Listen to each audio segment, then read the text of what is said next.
حديث الغاشية وجوه يومئذ خاشعة عاملة ناصبة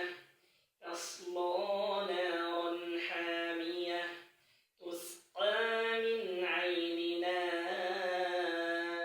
آنية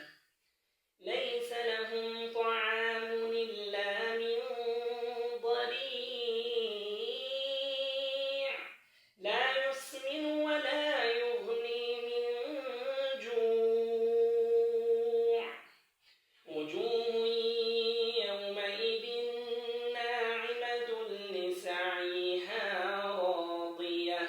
في جنة عالية لا تسمع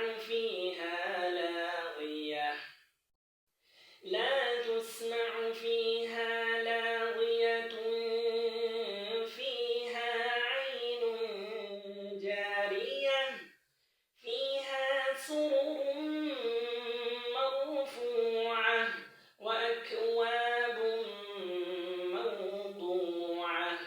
ونمارق مصفوفة وزرابي مبثوثة